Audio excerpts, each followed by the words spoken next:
soit toi qui parles. Mais les mots dans ma bouche, Père, afin que tu puisses, Jésus-Christ, parler. Nous te sommes reconnaissants, Père, parce que ta parole ne retourne pas d'où elle est venue, sans pour autant produire les effets pour lesquels elle est sortie. Nous t'élevons, te disons merci pour ton amour, merci pour ta grandeur. Nous t'avons ainsi prié dans le nom de notre Seigneur Jésus-Christ. Est-ce qu'on peut acclamer le Saint-Esprit? Amen, amen, amen, amen. Amen. Bien-aimés dans le Seigneur, nous prions un Dieu qui est grand, un Dieu vivant. Cet après-midi, Dieu a voulu, le Saint-Esprit a voulu que je partage mon témoignage. Amen. Parce que nous sommes sauvés pour que les autres soient aussi sauvés. Amen. Dieu sait pourquoi il veut qu'on parle de ce témoignage, parce que certainement d'autres personnes sont dans la même situation que moi et plaisent à Dieu, au Saint-Esprit, que ce témoignage serve à d'autres personnes, aux personnes surtout qui vont l'écouter. Mais je suis sûr d'une chose, c'est que si Dieu a permis que tu sois en sécurité, ou si Dieu permet que tu écoutes ce message, je sais qu'il a quelque chose à faire avec toi. Amen. C'est que ce message t'est utile et c'est pour la gloire de Dieu. Amen. Donc cet après-midi, Dieu veut que nous allons parler de Dieu, de notre Dieu en tant qu'architecte. Amen. Le grand architecte, c'est lui-même.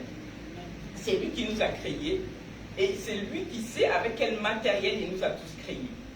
Donc je vais parler de mon témoignage parce que moi qui vous parle en ce moment, qui suis debout, j'étais un chantier. Un chantier. Pourquoi je parle de chantier? Parce que vous savez, quand l'architecte commence une construction et que cette construction n'est pas finie, on demeure un chantier. Amen. Il y a certaines personnes qui, en fait, Dieu a commencé certainement un travail avec ces personnes-là. Et le travail, tant que le travail n'est pas fini, nous demeurons, nous restons des chantiers. Amen. Il y a aussi des chantiers que certainement le grand architecte n'a pas commencé. Mais Jésus-Christ veut parler à une personne cet après-midi. Si c'est une personne certainement qui prie, c'est une personne qui souffre, une personne qui certainement se dit « Ah, j'ai fait des églises, j'ai prié, j'ai beau aller à l'église, je ne trouve pas de solution. » Une personne fatiguée qui veut baisser les bras, cet après-midi, Jésus-Christ veut lui parler, veut lui dire que Jésus-Christ est là, c'est encore possible. Il va, à travers ce témoignage, nous allons comprendre comment nous comporter avec Jésus-Christ. Amen. Amen. Donc cet après-midi, Jésus-Christ nous dit, le but de la venue de Jésus-Christ sur cette terre, c'est pour nous libérer de la captivité du malin. Nous avons tous eu un passé. Nous étions en Égypte, comme on le dit souvent. Nous vivons selon les ordres de Pharaon parce qu'on était étrangers, on ne connaissait pas Jésus-Christ. Mais Jésus-Christ qui a décidé, Jésus-Christ qui avait tous entendu nos cris, avait décidé un jour de venir sur la terre. Jésus-Christ est venu à travers Dieu, c'est-à-dire que Dieu est venu à travers Jésus-Christ pour nous libérer. Et c'est ce qui se passe dans la vie de chaque chrétien. Le seul problème, c'est que l'intervention de Dieu se fait à un moment voulu par lui. Amen. Donc, dans mon cas, Dieu veut que je vous parle du chantier que j'étais. Quel genre de chantier j'étais? J'étais un chantier, en fait, un chantier inachevé. Un chantier classé sans espoir par les hommes. Pourquoi? Parce que ce n'est pas par faute de... C'est un chantier que j'avais confié aux architectes. Là, actuellement, on parle de l'architecte, aux architectes de la ville. Comme on dit, Jésus-Christ lui-même est un grand architecte. Sur la terre, il ne sait pas lui. En fait, il travaille à travers les hommes. Amen. Jésus-Christ est venu, il nous a dit, il est préférable que je m'en aille, que je ne vous laisse pas les orphelins. Il est là, son Saint-Esprit est là, mais son Saint-Esprit travaille à travers les hommes de Dieu. Amen. Pas tous les hommes de Dieu, l'Esprit de Dieu travaille à travers certains hommes. Amen. Nous savons aussi que dans ce monde, Satan ne fait qu'imiter ce que Dieu a fait. Amen. Moi, étant dans l'ignorance avant, et pourtant, Dieu seul sait, j'allais dans des églises, je priais, j'avais confié, en fait, moi, j'avais confié mon chantier, ma vie, entre les mains des architectes. C'était des architectes souvent connus dans la ville, des architectes, je parle en parabole bien sûr, amen, que le Saint-Esprit vous aide à comprendre ce que je veux dire. C'était des architectes qui ont des grands noms connus de la ville, des architectes qui, quand ils apparaissent là, mais ils ont vraiment l'apparence de... Ils ont vraiment une apparence de richesse. C'est des architectes parfois qui s'expriment bien. C'est des architectes de la ville qui ont des grands cabinets. Amen. Donc moi, je n'avais pas encore rencontré le Saint-Esprit, ce n'est qu'après que j'ai compris ça. Donc j'ai confié ma vie à plusieurs architectes. Je changeais d'architecte. Je vais commencer, en fait, moi, j'étais conduit par quoi? Moi, un architecte, je me disais, bon, c'est dit souvent par rapport au nom. Ah, j'entends parler de cet architecte. C'est un grand architecte, je vais voir. Oublions que le grand architecte selon le monde n'est pas un grand architecte selon Dieu. Amen. Donc j'avais confié mon chantier à certains architectes. Et à chaque fois que l'architecte venait, évidemment, sur le chantier, il venait voir. Je vous assure que c'est un chantier, comme on dit, un chantier qui n'était pas fini. Donc, à force, en fait, un chantier qui passait de main en main par les architectes. Cet architecte, il va venir, comme d'habitude. En fait, c'est comme dans le monde. Il va venir, il va te faire un devis, il va commencer à travailler. Après, le travail était tellement laborieux, l'architecte abandonné, il partait. Et moi, j'allais chercher un autre architecte. Je parle d'architecte, c'était moi qui allais vers les hommes de Dieu. Amen. J'allais chercher un autre architecte. J'ai fait beaucoup d'architectes, mais une chose est sûre, c'est qu'à chaque fois qu'ils commençaient, il y a un moment donné, ils arrêtaient. Et pourtant, au début, ils venaient souvent avec des bonnes intentions. Quand ils arrivent, oh non, c'est pas un travail difficile, moi je peux et tout. Souvent, quand ils parlaient, et ils parlaient plus en fait, ils parlaient plus, ils avaient plus confiance en leur intelligence. Amen.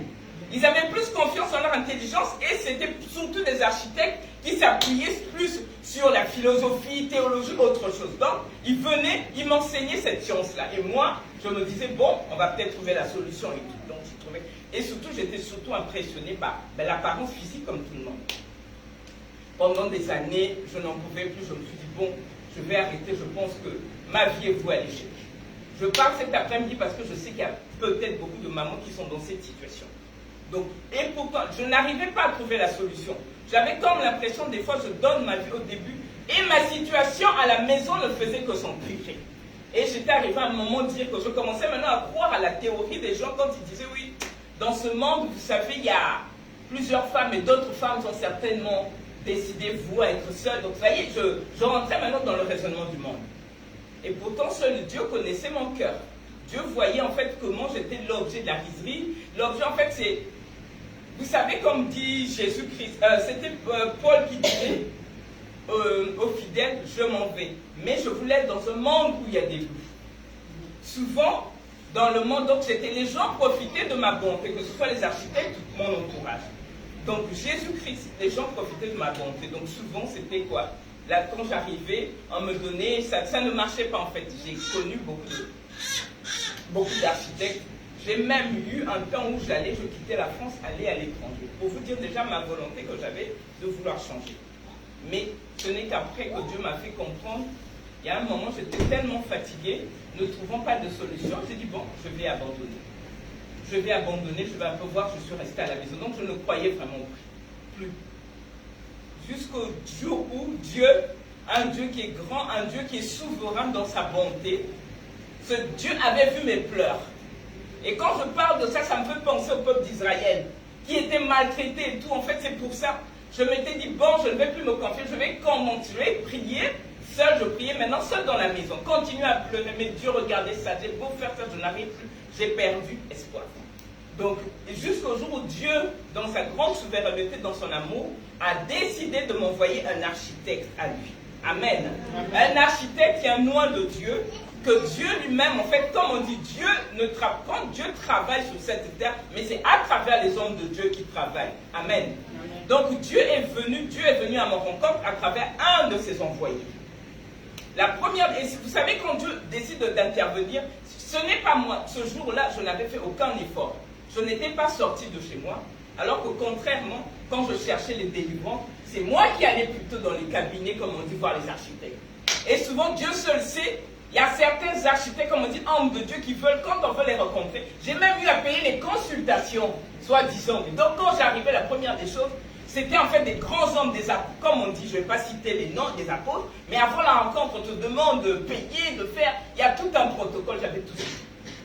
Et quand par hasard, ce jour-là, quand Dieu a décidé de venir, il m'a envoyé, c'était à la maison, je n'ai fait aucun effort. Il m'a envoyé un de ses enfants qui est venu à la maison. Et la première des choses qui m'a touché, c'était la simplicité de cet homme. Amen. Un homme simple, comme était Jésus. C'est-à-dire qu'il n'avait pas de beauté, pas de regard, pas de signe extérieur pour attirer les regards d'autres personnes. C'est une personne qui est arrivée, un architecte qui est arrivé, qui a toqué et qui m'a parlé. La première des choses qu'il m'a parlé, il m'a écouté. J'étais impressionné par son calme. J'ai fini de parler, de raconter ma vie. La seule chose qu'il m'a dit au bout, cherche d'abord Dieu et une relation, une intimité avec Dieu, et Dieu fera le reste. Ça m'a étonné. Je dis, tiens, alors que quand je vois les autres architectes, les autres apôtres, les autres pasteurs, la première des choses qu'ils me disent que, ou soit ils vont me parler d'une prophétie, vas-y, ça va aller, c'est-à-dire qu'il m'a écouté. Il m'a dit une chose, c'est que ce que je veux, c'est que je cherche d'abord à rencontrer Dieu, et Dieu fera le reste. Au début, quand j'ai entendu ça, j'ai dit, mais vraiment, il ne voit pas ma souffrance. Moi, je suis habitué à avoir des solutions. Oui, Dieu va agir, Dieu va faire ça. Mais en fait, c'est après, j'ai dit, mais comment il me laisse comme ça, pas d'orientation? J'ai dit, bon, je vais chercher à connaître Dieu comment. Et en fait, il m'a expliqué, non, il faut apprendre à connaître la Bible. On a à connaître la Bible. J'ai dit, oui, mais moi, la Bible, c'est-à-dire que je l'ai écoutée. Ça, c'était la première chose. La deuxième des choses, c'est une personne qui est venue, malgré son déplacement, j'ai essayé, comme j'avais l'habitude de travailler avec les autres architectes, je lui ai proposé de payer son déplacement. Il me dit non. Je dis bon, d'accord. Et la parole de Dieu, pendant qu'il faisait, ce n'est qu'après que j'ai compris. La parole de Dieu nous dit que nous avons été sauvés gratuitement, nous devons sauver gratuitement aussi des personnes. Amen. Amen. Ce qui m'a touché auprès de cet architecte, c'était sa volonté de vouloir sauver les âmes. Amen. C'est-à-dire que c'est un architecte pour une fois qui n'était pas venu pour se servir, mais servir Dieu. Amen. Donc c'est un architecte qui avait, en fait comme Jésus-Christ avait fait, c'est-à-dire qu'il avait la compassion des âmes, il est arrivé, et en fait, il a vu comment le chantier était grand, mais il n'a pas eu peur. Il s'est dit, il y avait tellement par où, vous savez, au bout de tant d'années, quand on va des églises en église, on a connu tellement de choses, après on ne sait plus. Je parlais, il m'a écouté. Et la seule chose qui m'a fait du bien, c'est qu'il m'avait rassuré. Dieu est bon, c'est tout ce qu'il m'avait dit. Avec Dieu, tout est possible. Rassure-toi. Donc, déjà, cette parole-là m'avait rassuré. Cette parole m'a rassuré. Ensuite, pendant qu'il faisait ça, une chose était, il m'a dit une chose, c'est que le chantier est grand, je sais, mais Dieu va faire. Et la première, tout ce qu'il a fait, il y a une chose qui m'a impressionné aussi, en fait, quand il est arrivé, il n'avait rien, en fait. Il est apparu simplement avec l'épée à la main. Amen, l'épée qui est la parole de Dieu. Contrairement aux autres architectes qui venaient avec, qui n'avaient même pas le temps de se déplacer, de venir chez vous, non. Ça m'a fait penser à Jésus qui n'hésitait pas à rentrer, aller à l'encontre justement des personnes, peu importe la situation de la personne. Jésus-Christ allait dans la maison des personnes de première, allait vers les maris de Magdala. Jésus-Christ en fait, il n'hésitait pas. Et lui, c'était pareil. Donc, il n'a paru qu'avec l'épée dans la main, qui était la parole de Dieu, et le message que Dieu lui avait donné. Amen. Et en parlant, il n'avait rien. Donc, il me parlait simplement de la parole. J'ai dit, mais une parole simple comme ça va me sauver. Donc, c'était la parole. Et je bénis Dieu, pourquoi? Parce qu'en fait, Dieu ne fait pas les choses au hasard. Il est venu et la parole. J'ai dit, bon, est-ce qu'il y a une autre solution? Puisque moi, j'étais habitué avec les architectes à avoir des ordonnances. Amen. Les architectes de la ville deviennent comme des médecins souvent. Amen. On va les voir, c'est comme si on allait chez le médecin. Bon, il y a une ordonnance, il faut acheter de l'eau, il faut faire ça. Mais lui, il n'y avait rien. Il m'a simplement montré la parole de Dieu. Il m'a dit, cette parole de Dieu, c'est la vie. C'est elle qui va tout faire. J'ai dit, mais papa, comment cette parole va me transformer alors que j'ai beaucoup de problèmes, ma famille, tout, et tout. Je viens de perdre mon père, il dit, tout ça devant Dieu, c'est rien. J'ai dit, voilà, il n'y a que la parole. J'ai dit, il me dit, il n'y a pas d'autre méthode. Il n'y a pas de bougie, il n'y a rien. C'est que la parole de Dieu. Entre dans la parole de Dieu. Et il m'a encore proposé, j'ai dit, mais comment je vais faire? Moi qui pensais au bout de 20 ans de chrétienté, vous vous rendez compte? Et j'étais vraiment sûr que je connaissais la parole de Dieu. Et du coup, il m'a simplement dit non, je suis là, je vais t'apprendre, en fait, on va à l'école, t'apprendre la parole de Dieu, connaître la parole de Dieu. Et ce qui m'a touché, c'était la disponibilité de cet architecte. Amen. Un architecte disponible. C'est-à-dire qui était là disponible, qui venait tous les jours. Il y a un jour, je dis, mais moi, je n'ai jamais vu ça. Je vous assure. Et en fait, depuis le jour où il avait mis pied, quand je l'ai rencontré, ma vie a commencé à changer. Amen. J'ai commencé à voir des choses dans ma vie, c'est-à-dire que les choses qui sont levées, il n'y avait pas d'ordonnance, mais rien qu'avec la parole de Dieu. Rien qu'avec la parole de Dieu. La parole qui prononçait. J'ai dit, d'accord. Et quand il est venu, rien que quand il venait, l'enseignement et ce que j'ai remarqué, c'est plutôt sa volonté et cette envie de servir Christ. Il avait cette envie de servir Christ au-delà des limites. C'est-à-dire que quand on était dans le chantier, dans un chantier, même quand il manquait de l'eau, il y avait des difficultés, il était là. C'est la fidélité de ce serviteur de Dieu. Amen. Il était là fidèle, il disait on travaillait. Jamais il était déçu, il va parler de quoi que ce soit. Donc vraiment, il était en fait, et ça, j'ai compris une chose, c'est que c'est un serviteur qui est passé par le même chemin que moi. Amen. C'est un serviteur qui m'a fait penser à David. David, pourquoi? C'est un serviteur qui avait l'habitude d'être avec les brebis. Amen. C'est un serviteur qui a été formé, comme on dit, à la brousse, puisque lui, il sentait l'odeur des brebis. C'est un serviteur qui n'hésitait pas lui-même à mettre les pieds dans la boue pour travailler avec moi. Amen. C'est-à-dire il se mettait à ma condition, à ma situation, pour m'aider à comprendre la parole de Dieu. J'ai vu cette passion, cette volonté qu'avait Christ. Amen. Donc ça m'a vraiment, vraiment aidé. Ça a commencé à m'ouvrir les yeux. J'ai dit, d'accord. Je continue. Une autre chose qui m'avait touché, quand on a commencé le travail, on a commencé le travail, sans rien du tout et tout ça. Bon, au début, et une chose est sûre, c'est que, vous savez, quand Jésus-Christ passe quelque part, quand il était dans la vie, c'était ça aussi. Son passage ne laisse personne indifférent. Amen. Quand il a apparu, l'architecte, et pourtant c'est un architecte qui était simple, qui n'avait rien. Quand on le voit, comme on dit, un petit corps, tout, la simplicité. Mais les voisins, ça a provoqué un remous des pharisiens. Amen. Je n'ai jamais vu autant de remous. C'est-à-dire les voisins, eux qui avaient les chantiers soi-disant finis, mais personne n'était plus tôt. Maintenant, les gens commençaient à bouger, à venir vers moi, disant, en me posant la question, vous êtes me posant la question, est-ce que ma soeur, tu es sûre que ça, c'est un saint homme de Dieu? Amen. Ils commençaient à faire comme faisaient les pharisiens. Amen. Ils commençaient à faire, dire non, cet homme chasse les démons avec l'esprit de Belzébul. Amen. Tout ça, c'était pour me décourager.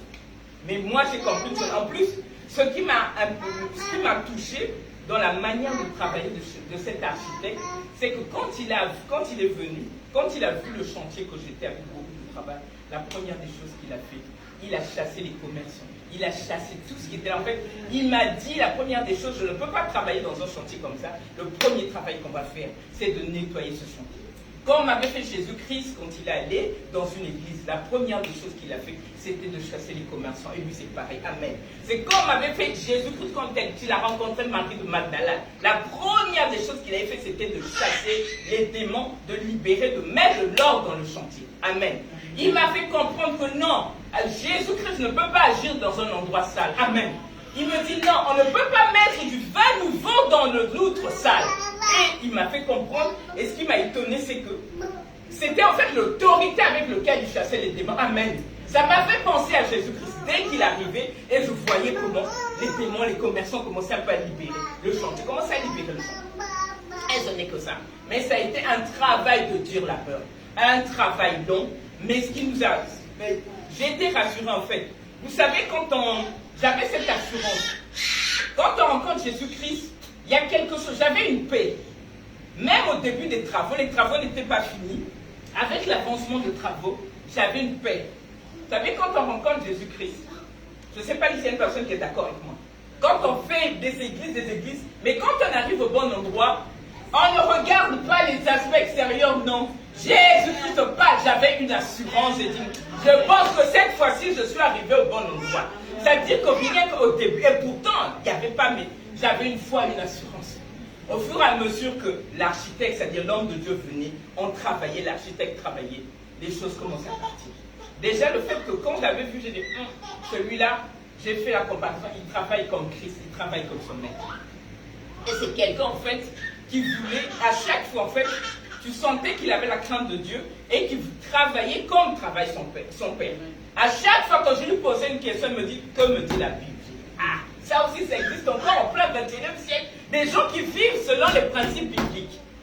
Et ce qui m'avait touché, c'était la sévérité de cet homme. On veut lui parler de tout, mais la parole de Dieu, c'est la parole de Dieu. J'ai dit, mais comment on va faire? Moi, je suis habitué. Moi qui étais habitué à la compromission. Amen.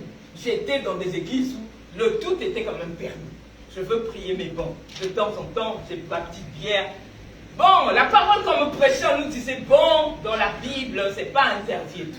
Et je viens rencontrer un architecte qui me dit non, mettons la parole de Dieu en pratique. Amen. Pourquoi je vous parle de ce témoignage? Dieu me dit de vous parler de cela, parce que ça c'est très important. nous voulons être sauvés. Mais nous devons savoir à qui est-ce que nous confions nos chantiers. Amen. La qualité de l'architecte qui intervient dans notre vie, elle est très importante. Amen. Je le dis parce que moi, j'ai été ballotté d'année en année par des architectes, tout ça. Parce que pourquoi? C'est par rapport, en fait, j'ai voulu suivre, en fait, j'ai voulu faire comme tout le monde. J'ai suivi ces architectes par rapport aux renommées, oubliant que ceux qui faisaient sa renommée, c'était aussi les agents du malin. Amen. Amen. Je dis bon. Et pourtant, j'ai suivi ces architectes renommés, mais ils n'ont pas pu finir le travail. Amen. Les preuves sont là. Je dis, mais lui qui vient, il a une simplicité, il ne me demande rien, tout est gratuit. Mais c'est quand même une personne qui, avec la parole de Dieu, qui commence à me redresser. Amen. M'apprend quand même les bonnes choses. Je dis, bon, je vais le suivre. Donc c'est en le suivant. En plus, ce qui a attiré mon attention, c'était surtout le remous, comment les pharisiens, vous allez remarquer, quand vous allez à un endroit où vous rencontrez Jésus-Christ, le malin ne va pas vous laisser tranquille. Amen. Pourquoi? Parce qu'en fait, ça me rappelle quoi? Jésus-Christ, quand il est né, les mages avaient vu l'étoile de Christ. Les mages commençaient à paniquer parce qu'ils savent, ils se sont dit non, cette rencontre, elle va produire des effets. Amen. Donc ils vont tout faire pour vous dérouter. C'est la raison pour laquelle, et nous souvent, en tant que femmes, on se fait avoir par ça. On va à un endroit et pourtant tu as rencontré Christ, et surtout c'est les sentiments. On prête nos oreilles à toutes les personnes, oubliant que le pharisien ne va pas nous laisser tranquilles. Il va chercher toutes les failles. Et qu'est-ce qu'il a fait? Au début, je résistais. Et en fait, le malin cherche à te décourager par ton entourage. Et jusqu'à venir me décourager auprès de mes personnes proches. C'est là où j'ai vécu la vérité de la parole, comme on le dit, dans le livre, je crois que c'est dans Matthieu 10, 33, si je ne me trompe pas. L'homme aura pour ennemi les gens de sa propre maison. Amen. Le pharisien, en fait, quand il voyait le malin, il voyait que je ne m'occupais pas de lui. Maintenant, il commençait à attaquer les personnes stratégiques. Amen. Jusqu'à attaquer, me passer par mes propres paroles de ma propre famille, me dire que non, on nous a dit que cet architecte avec lequel tu pries, c'est un magicien. J'ai dit, mais c'est pas grave. Pourquoi? Parce qu'ils étaient étonnés, ils voyaient. Au début, je ne comprenais pas. J'ai dit, comment ça s'appelle? J'ai dit, c'est un magicien. J'ai dit, c'est pas grave, Jésus-Christ en l'a traité de magicien. Et à chaque fois, ce qui m'a aidé à tenir à cette pression, parce que ce n'est pas facile. J'avais jamais vu ça. Souvent, quand j'allais prier ailleurs, j'étais tranquille. En fait, quand vous suivez Dieu et que votre vie, il n'y a pas de combat, il n'y a pas d'épreuve, il y a un truc, c'est que vous n'êtes pas au bon endroit. Amen. C'est que vous n'êtes pas au bon endroit. Quand on est au bon endroit, quand on a rencontré Christ, c'est vrai que notre vie ne reste pas la même, mais notre situation doit déranger l'ennemi. Et moi, c'était le cas. Quand je vous dis déranger, c'était déranger. Et c'était tous les jours. Jusqu'à passer même par mes propres enfants, tout ça, j'ai dit, je n'ai jamais connu autant d'attaques. Mais ce n'est qu'avec le temps. Je bénis Dieu parce que j'ai eu cette chance. C'est pour ça que je veux parler de l'architecte. D'avoir un architecte qui avait la crainte de Dieu, qui respectait, qui avait ce courage. Et ce qui m'a aidé, c'était le suivi qu'on a vu. Amen. Ce qui nous tue en France ici, c'est qu'il n'y a pas de suivi. Les architectes d'ici sont tellement pris. C'est comme des entreprises, c'est des entrepreneurs, c'est des chefs. Ils n'ont pas le temps de suivre les âmes. Et moi, s'il n'y avait pas le suivi, j'allais tant mieux. Pourquoi? Parce que l'ennemi voyait, il y avait la pression de l'ennemi. Mais ce suivi-là, même quand j'étais fatigué, je voyais toujours cet architecte venir. Franchement, il venait, il était là. Même des fois, j'ai beau éviter, je m'en vais, mais je reviens, il est toujours là. Je dis, oui, ça c'est vraiment un homme de Dieu. Donc c'était cette patience-là. Et en fait, ce qui m'a aidé, c'était dans ce suivi-là, il y avait des enseignements régulièrement. C'était en fait, c'était comme un travail. Et c'était tous les jours que j'avais cet enseignement. Donc on était là, j'apprenais la parole. Après, je bénis Dieu, je dis, mais Dieu ne fait pas les choses au hasard. Dieu a permis de telle sorte que l'architecte soit présent dans le chantier. Une présence régulière. Assidu, pourquoi? C'était pour veiller, pour chasser les commerçants. Les commerçants qu'on chassait, qui voulaient rentrer pour détruire, venir détruire. Cet architecte, il est resté là pendant un temps. Et avec moi, donc en fait, à chaque fois, évidemment, puisqu'il a avancé dans la foi, ça nous arrive, on marche. Quand je baissais les bras, je tombais. Il était là, il me tendait le bras.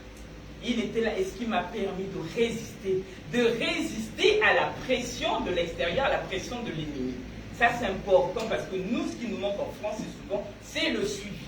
Le suivi est très important, le suivi des âmes. Pourquoi? Parce que souvent, on est abandonné à nous-mêmes. et pour avoir des architectes disponibles qui suivent les âmes.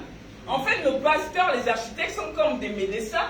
Le médecin traitant, il doit avoir un entretien régulièrement.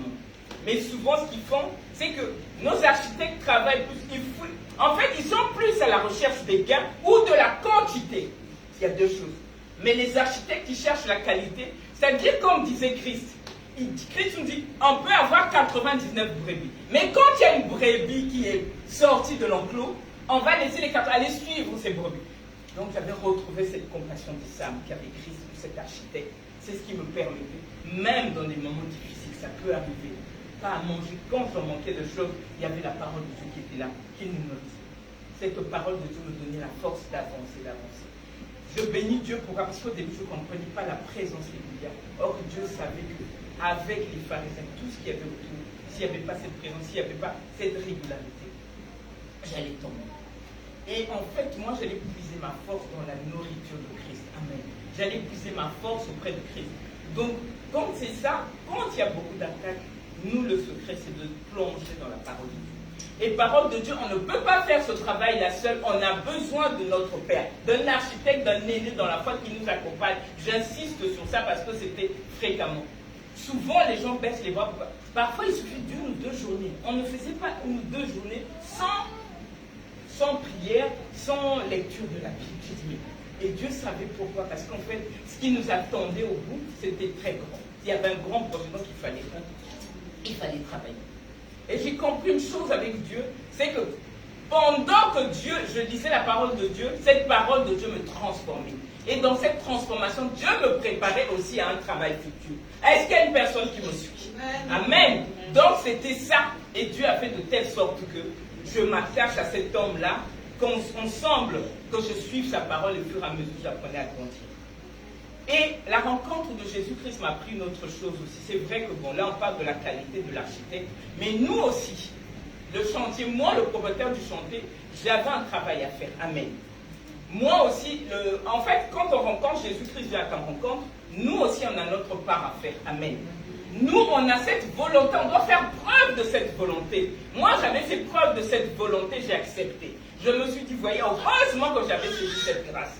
Sinon, je ne serais peut-être pas en vie avec tout ce qui m'arrivait. Amen. Je bénis Dieu. Et quand c'est ça, en fait, quand j'ai saisi cette grâce, je bénis Dieu, parce que j'avais bouché mes oreilles au dire des pharisiens, les pharisiens qui étaient là, qui avaient pour but de me ramener dans la captivité, de me garder. Ben, c'est normal.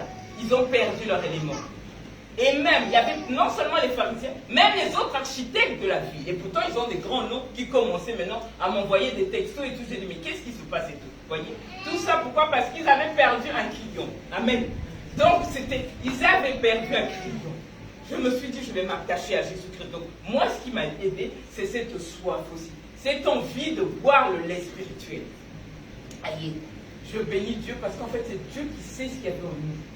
C'est-à-dire que je veux dire que moi, en fait, je ne me connaissais pas. Mais c'est au contact du feu de l'homme de Dieu que Dieu, j'ai découvert ce que j'avais en moi. J'ai découvert, c'est vrai que lui, il était la flamme de feu. Mais moi, j'avais quand même quelques étincelles en moi. Amen. Et c'est au contact du feu que ces étincelles ont commencé à allumer. Amen, amen.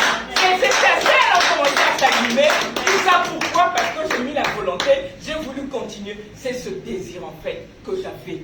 J'étais comme une biche. Vous savez, une biche qui soupire près des courants d'eau. Je cherchais, je me suis découvert, je me suis dit, mais papa, une envie terrible.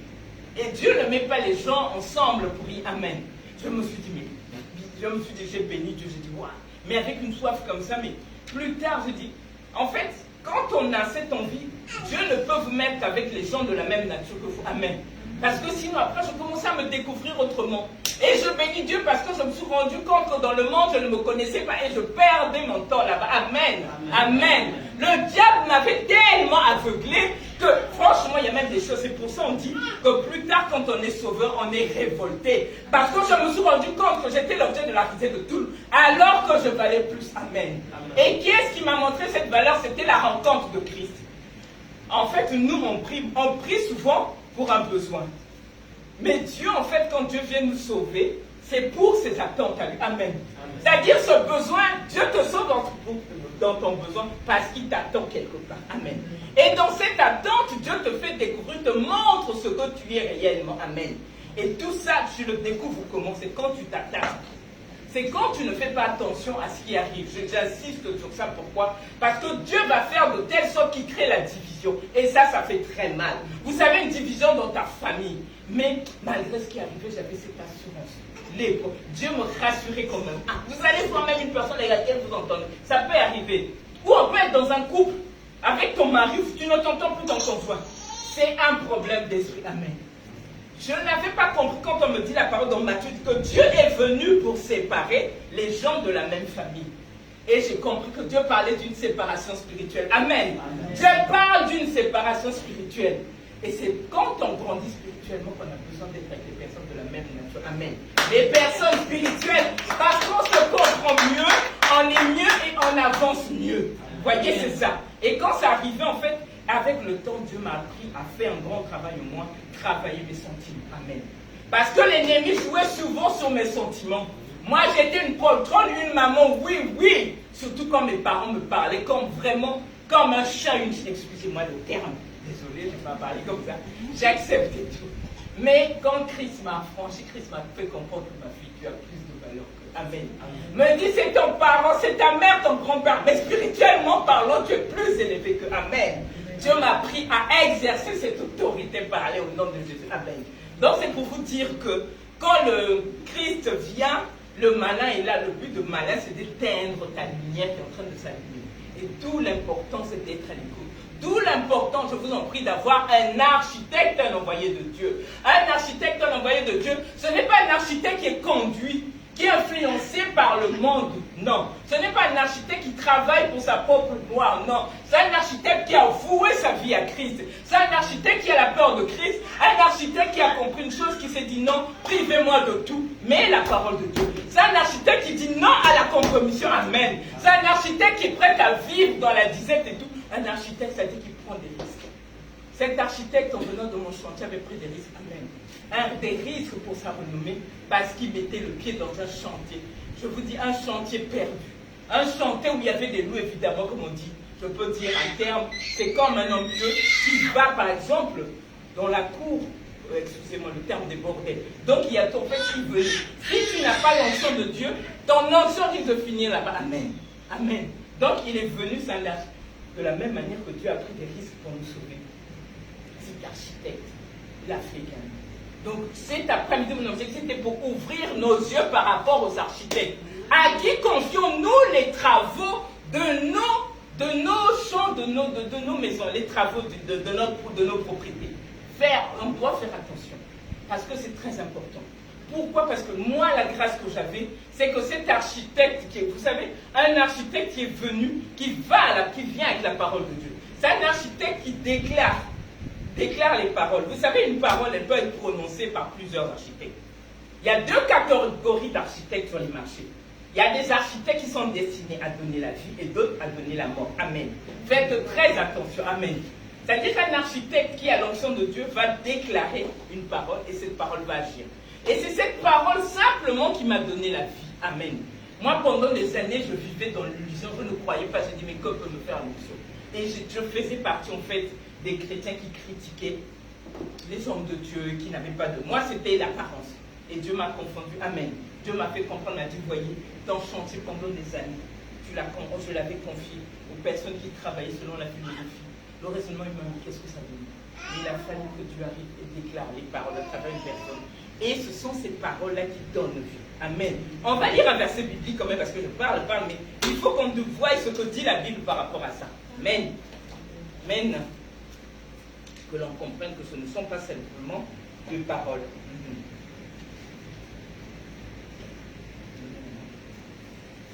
La parole de Dieu déclare dans 1 Pierre 1, 23.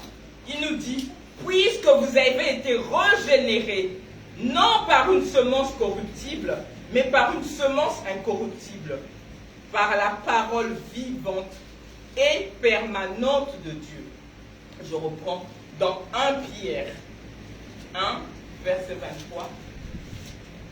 La parole de Dieu déclare, puisque vous avez été régénérés, non par une semence corruptible, mais par une semence incorruptible, par la parole vivante et permanente de Dieu. Amen. C'est cette parole vivante et permanente qui donne la vie. C'est cette parole vivante et permanente qui ressuscite les morts. Cette parole vivante et permanente, comme on dit, qui donne vie même aux semences séchées. Une parole vivante qui a la puissance. Amen. Donc, le verset 25, on dit, mais la parole du Seigneur demeure éternellement. Le reste, comme on dit, tout passera. Amen. Donc, quand on rencontre l'architecte, ou un architecte qui parle, qui est en mission, qui parle, qui a l'onction, qui a reçu un message, qui parle au nom de Dieu, un architecte qui vit dans la crainte de Dieu, cet architecte, les paroles qu'il déclare donnent la vie. Amen. Contrairement à nous, donc, c'est pour vous dire que sur le marché, il y a des architectes qui sont là, et pourtant la même Bible qu'ils vont utiliser, mais le fait qu'ils n'ont pas la semence de Christ. Amen. Je pense que c'est une question de semence. Amen. Il s'agit de la semence. Nous, un architecte qui vous parle, qui vous produit, qui a la semence de Christ, ce n'est qu'un architecte qui peut donner la vie. Amen. Amen. Mais la parole du Seigneur demeure éternellement. Donc c'est cette parole-là qui m'a aidé à marcher, cette parole qui m'a aidé à avancer, cette parole qui m'a franchement aidé à résister aux pressions du malin. On va relire la parole de Dieu toujours dans 1 Pierre 2, 2. Amen. 1 Pierre 2, 2. 1 Pierre 2, verset 2.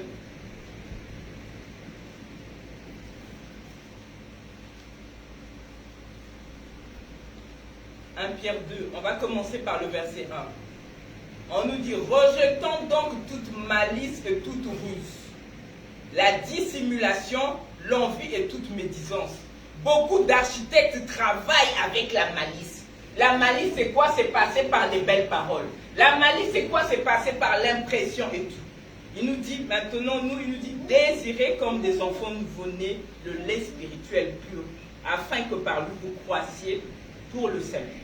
Donc je bénis Dieu qui m'a envoyé un serviteur de Dieu qui m'a aidé à désirer, comme de nouveau-nés, le lait spirituel. Et nous, en fait, ce qui peut nous aider à grandir, c'est le désir de ce lait spirituel. J'insiste vraiment sur le désir. Quand on a le désir de lait spirituel, on n'hésite pas à aller vers Christ. On n'hésite pas à aller aux assemblées parce qu'on a ce désir du lait spirituel. Vous voyez comment, enfin, ce matin, je pensais à ça, vous dit. Notre papa dans la foi, le pasteur nous dit souvent, une fois quand il parle en parabole, il nous dit qu'il avait beaucoup de lait maternel. Je ne sais pas si c'est des gens qui se rappellent. Amen. Et en lisant ce verset, j'ai pensé à lui, j'ai dit oui. Mais c'est vrai qu'il a beaucoup de lait maternel. Et nous sommes ses enfants. Mais il y a très peu de personnes qui vont vers papa pour téter de ce lait-là. C'est ça en fait. Le lait est là disponible, mais peu de personnes s'approchent, donnent leur bouche pour boire ce lait. Et pourtant, c'est le lait qui est là à notre disposition. Mais souvent, nous, on est tellement occupés par les activités de tous les jours, les soucis, on oublie cette grâce qu'on a. Le lait est là, comme il dit, il a des gros seins qui font mal, le lait est là. Il n'attend plus que nous, on puisse ouvrir nos bouches pour boire. On a le lait, buvons ce lait-là. En plus, c'est un lait qui est là pour notre bien. Amen. C'est un lait qui fera de telle sorte qu'on grandisse bien. On ne sera pas des enfants prématurés, c'est très important pour ça. Vous savez, un chantier qui est bâti sur des bases solides, c'est un chantier qui, malgré le vent plus tard viendra, ne va pas tomber. C'est-à-dire qu'un chantier qui est bâti sur la base de Jésus-Christ, c'est un chantier qui est appelé à résister. Amen. Amen. Donc, c'était vraiment cette grâce que j'avais. Nous allons également lire dans Luc 8, 17, ce que nous dit la parole de Dieu. Parmi les pièces à éviter. Amen. Luc 8, 17.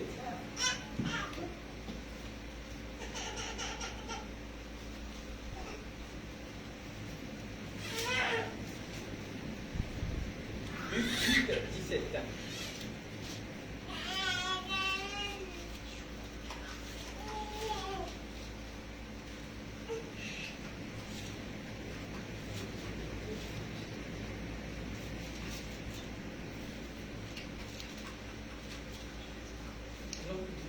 Luc 8, 18. La parole de Dieu déclare, prenez donc garde à la manière dont vous écoutez, car on donnera à celui qui a, mais à celui qui n'a pas, on notera même ce qu'il a, ce qu'il croit avoir.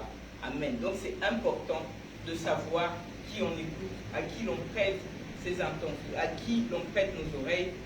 Amen. Et ce qui me, en lisant, en fait, en méditant sur ce verset, il y a une chose qui m'a... Bon, après, c'est la vie qui est comme ça. Je me suis rendu compte d'une chose, mais c'est vrai, on est là, comme je disais tout à l'heure. Nous avons le feu qui est là, la flamme. Mais nous, au lieu de nous approcher de lui, on est là, on reste encore à l'écart. Au lieu d'aller, on a cette grâce d'être dans ces endroits où il y a la flamme de feu. Il y a beaucoup d'endroits, sincèrement, spirituellement parlant, où il n'y a pas cette flamme de feu. Et nous, ce qu'on fait, c'est qu'on n'a pas le temps, en fait, d'aller, de nous approcher de cette flamme-là. Amen. On n'a pas le temps. Souvent, on a, même si on a des étincelles, nous, ce qu'on fait, c'est qu'on passe plus notre temps à rester dans des endroits humides, alors que la flamme de feu est là. Approchons-nous. La parole de Dieu dit, nous avons tous goûté. Quand on goûte que Christ est bon, demeurons, attachons-nous à lui. Et c'est pas le cas des chrétiens. On est là, on va à Christ, Christ nous bénit, on goûte, puis on reconnaît que Christ est bon. Au bout de 2-3 jours, nos flammes s'éteignent. Pourquoi? Par manque de contact. Écoutons la flamme. On s'écarte. Au lieu d'aller vers cette flamme-là, on est là, on a d'autres occupations, on a d'autres soucis. Alors que le but de Christ, c'est quand il nous sauve, c'est pour que nous aussi nous puissions sauver d'autres personnes. Amen. Quand on parle du cadre de l'architecte de l'homme de Dieu, moi je me dis dans le royaume de Dieu, en fait, c'est quoi? Quand il vient, le pasteur est là, il vient avec un témoin. Et au fur et à mesure, c'est un bois qui doit tourner. Amen. Donc, c'est plutôt, disons même entre nous les chrétiens, je suis là, je saisis ce témoin. Et mon but, moi aussi, c'est que je passe ce témoin à quelqu'un d'autre. Et souvent, ce n'est pas le cas. Il y a une personne qui est là, depuis longtemps, on t'a donné ce témoin. Qu'est-ce que tu fais? Travaille, bouge, cède aussi le témoin à quelqu'un. Voyez, et ça, c'est tout ça ce qui bloque la chaîne. On n'avance pas. Le but, c'est que je saisis ce témoin, que je donne aussi aux autres. Amen. Donc, la personne, en fait, c'est la parole de Dieu. Il faut aussi qu'il y ait ce désir-là envers nous. On peut être là, on peut être dans une église où il y a le super pasteur en envoyé de Dieu. Nous aussi, si on ne se parle pas, si on ne désire pas cette parole de Dieu, si on ne saisit pas la grâce de Dieu, on va rester. Si on passe notre temps à écouter, à regarder à côté, on ne va vraiment pas avancer. Telle était l'exhortation de cet après-midi.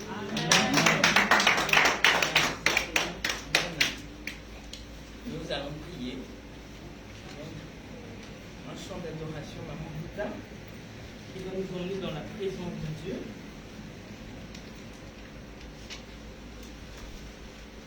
Mon âme soupira, près de toi et mon esprit, en moi te cherche. Toi seul est le désir de mon cœur et je vis pour t'adorer. Mon âme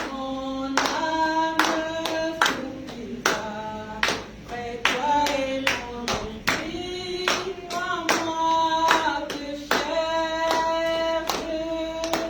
Toi seul est le désir de mon cœur et je vis pour t'adorer. Tu es mon bouclier, ma force, sur qui j'ai fondé ma vie.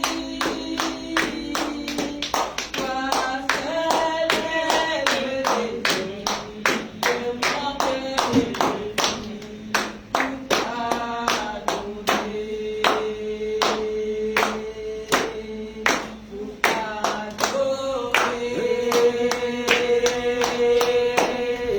pour t'adorer.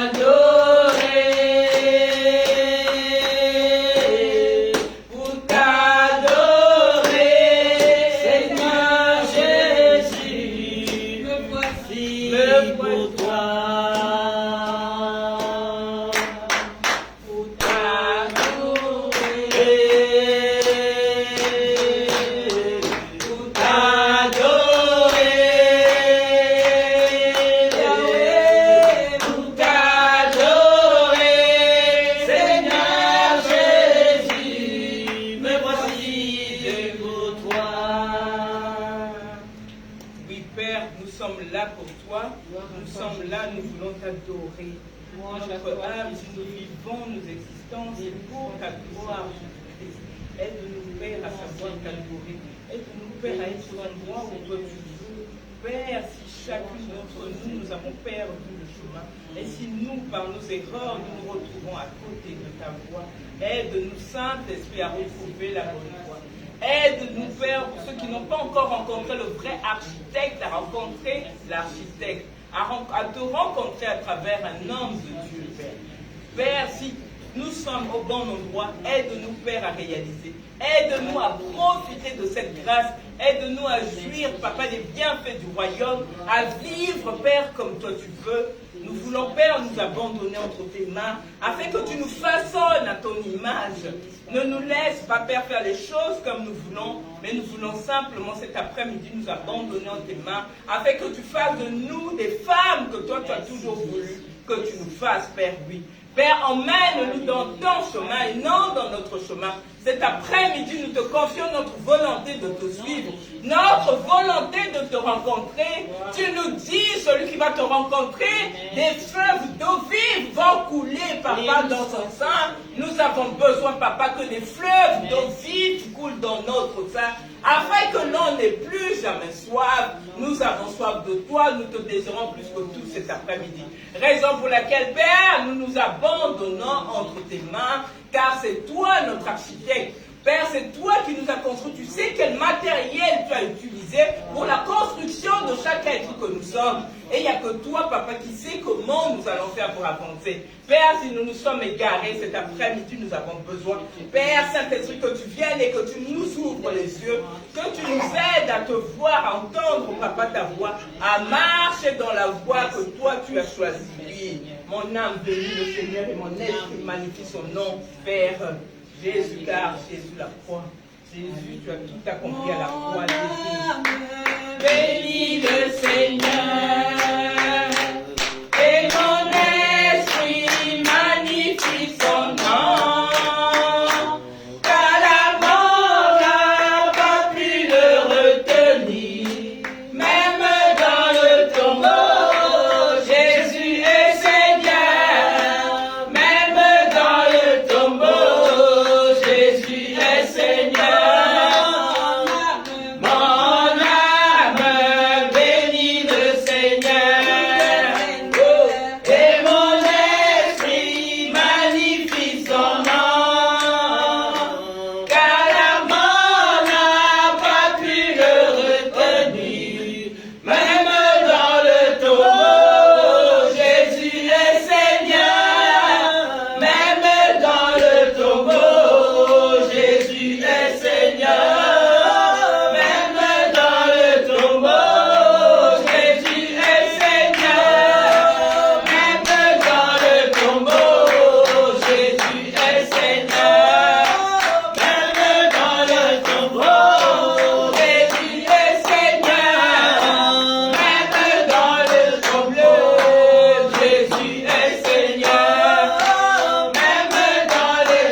Seigneur Jésus veut nous dire cet après-midi qu'il est Seigneur dans les situations que nous travaillons. Peu importe les situations que nous connaissons actuellement, situation de maladie, situation de séparation, situation de difficulté, il est Seigneur. Le problème, c'est que Papa, nous voulons que tu restes attaché, que tu sois le maître, le seul maître qui nous convient.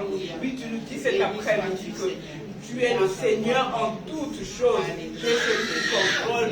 Merci cet espoir que tu nous donnes, Jésus, que tu es là. Même lorsqu'ensemble, Père, que rien ne bouge, mais toi tu es là, tu regardes. Nous bénissons ton nom cet après-midi, nous élevons ton nom, le nom de Jésus-Christ dans notre vie. Et nous voulons, Père, simplement nous abandonner en tes mains. Nous voulons, Père, que tu restes le Seigneur, Papa, malgré les situations que nous traversons. Même si nous arrive des fois de douter, de nous poser des questions. Cet après-midi, Père, tu nous rassures que tu es là. Nous avons l'impression que l'on ne te voit pas, mais tu es là, tu vois tout. Tu veux simplement nous demander d'avancer. Tu veux simplement nous demander d'aller en profondeur. Tu veux, Jésus, cet après-midi. Nous sommes là, nous sommes venus, Papa, puiser cette force pour aller de plus en plus à ta rencontre. Oui, tu nous as dit, tout genou fléchira, toute langue doit confesser qu'il est le roi des rois. Jésus-Christ, que tout genou, toute montagne, toute situation qui nous empêche, Papa, de se lever cet après-midi, nous déclarons, avec l'autorité de Christ, que ces situations tombent et fléchissent leurs genoux. Nous sommes les enfants de Christ. C'est avec ce pouvoir que tu nous as donné. Oui, Père, tu as fait de nous des demi-dieux. Tu nous as donné le pouvoir d'exercer ton autorité sur cette terre. Raison pour laquelle cet après-midi, nous voulons marcher. Nous voulons, Jésus-Christ, arrêter avec ton autorité toute œuvre qui n'est pas de toi dans notre vie. Toute situation qui nous empêche de nous lever. Ces montagnes qui nous semblent, Papa, Jésus-Christ, tellement élevées, Jésus-Christ, que toi seul, par cet après-midi, viens les abaisser. Nous savons que nous avons un grand Dieu. Le Dieu des chantiers, des chantiers non finis, le Dieu des personnes désespérées, c'est ce Dieu que nous invoquons cet après-midi. Nous nous adressons au grand architecte. Le seul, le vrai architecte, c'est toi-même, Père. Nous te remercions, te louons, te rendons gloire et grâce, nous bénissons ton nom, car tu es le roi, tu es le maître. Nous t'avons ainsi prié dans le nom puissant de notre Seigneur Jésus. Amen. Amen. Amen. Amen. Je passe la parole au pasteur. Amen. Oh, alléluia. Amen. Amen. Vraiment que le Seigneur soit loué. Dieu est là. Notre Dieu est vivant, il est puissant. Amen. L'onction qui avait impacté Maman Monique est là. Amen. Amen. L'onction qui a fait d'elle ce qu'elle est aujourd'hui, l'onction est là. Amen. Jésus-Christ n'a pas changé, il est le véritable architecte. Ça veut dire, si Jésus vient, arrive dans ta vie, il va façonner, il va te transformer. Il va te redonner la valeur. Même si le monde t'a rejeté, bien-aimé, Jésus va ramasser des personnes qu'on a rejetées, des personnes abandonnées. Voilà pourquoi ce soir, bien-aimé, l'onction va t'impacter, l'onction va t'élever, l'onction va changer ta situation, l'onction va te redonner la valeur, l'onction va te donner la position bien-aimée. Ce soir, alors si tu crois, tu ne sortiras pas de ce lieu. Tel que tu es venu, Jésus, l'onction de toi debout. Jésus, il veut te toucher. L'onction qui veut, l'onction va te toucher maintenant. Il est là ce soir. L'onction de l'impactation, le Dieu qui change les situations, le Dieu qui transforme le monde, le Dieu qui transforme la sécurité là, le Dieu qui est là, le Dieu qui change, il est là, il m'a dit, c'est lui qui opère, c'est lui qui restaure, il est le réparateur de brèches, le véritable architecte. Sois seulement concentré, lève tes mains bien-aimées, il est là, je le sens, il est là, l'onction est là, l'onction est là, il est là, le Dieu qui a bouleversé la vie de Maman Monique est là. Le Dieu qui a transformé sa vie est là. L'onction va te toucher maintenant. Attention derrière là-bas. L'onction c'est fort. L'onction te touche. L'onction fera de toi une forme de distraction. Je veux que ce soir, bien-aimé, que tu puisses marquer ton temps. Il est question de toi. Dieu t'a choisi. C'est toi qui marques. Tu vas marquer ton temps. Comme Déborah. Sarah, bien-aimé, s'il est ton temps, la maman de Péniel, la maman, laisse-toi calme. L'onction là, il a été touché. Là-bas derrière, c'est fort. Il te touche. Il va changer ta vie. Il va changer ton parcours. Il va te redonner la valeur. Tu n'es pas fini. Maman, tu n'es pas fini. Maman, tu n'es pas fini. Le Dieu qui change là. Laisse-moi. Il est là, il te touche. Il te touche. Il te touche. Il te touche. Il te touche. Le il te touche. Alléluia. C'est lui le véritable architecte. Tu dois le rencontrer. Ta vie va changer. Paul l'a rencontré. Marie de Magdala l'a rencontré. Sa vie avait changé. Celle qui avait des démons, le Dieu de gloire l'avait délivré. Il l'a fait aussi. Il a fait des délivrés. Des temps qui changent. Le Dieu victorieux. Le Dieu tout-puissant. Le Dieu des premières est là. Le Dieu qui transforme les vies. Le Dieu qui change. Laisse-toi. Laisse-toi l'onction. Laisse-toi en tête. Là-bas, ça, là-bas. Là-bas. Amène-moi là ici. L'onction est là. Laisse-toi. Laisse-toi. Laisse-toi. Que ta vie change. On ne va pas. Là-bas, chanter. Laisse-toi. Alléluia. On doit parler de Dieu dans cette nation. Laisse-toi l'onction. Là où on a l'unité. Alléluia. Laisse-toi. Laisse-moi, laisse-moi. L'onction est là. Alléluia. Il est là. Il est là. Oh, Jésus est là. L'onction ici. L'onction, prenez l'enfant. L'enfant. L'enfant. Je vais espérer de la vie de la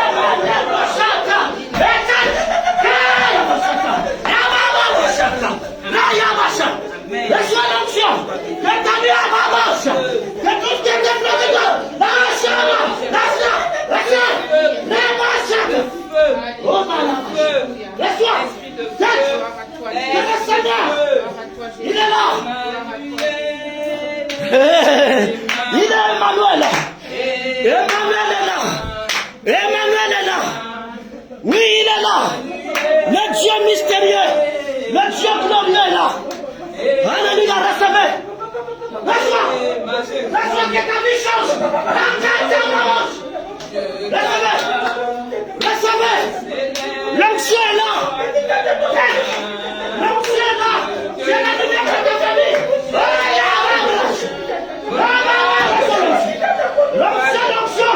L'onction pour travailler pour le Seigneur. Tu vas marquer ton tour dans ta famille. Tu avais reçu la parole. Tu avais reçu la Bible. Tu sois la lumière de ta famille. Et je suis celui qui est le Dieu glorieux, sois honoré, sois magnifié, le feu.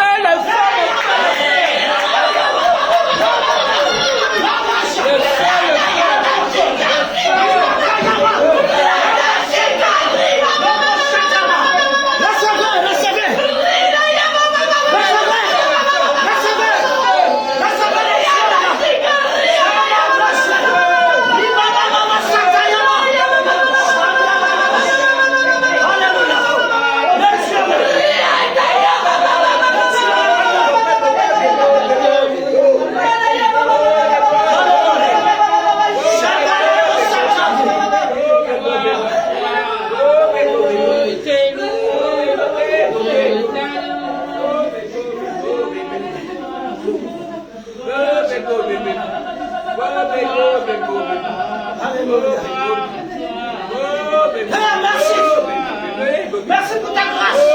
Merci pour le moment de prière. Seigneur, tu nous as changé.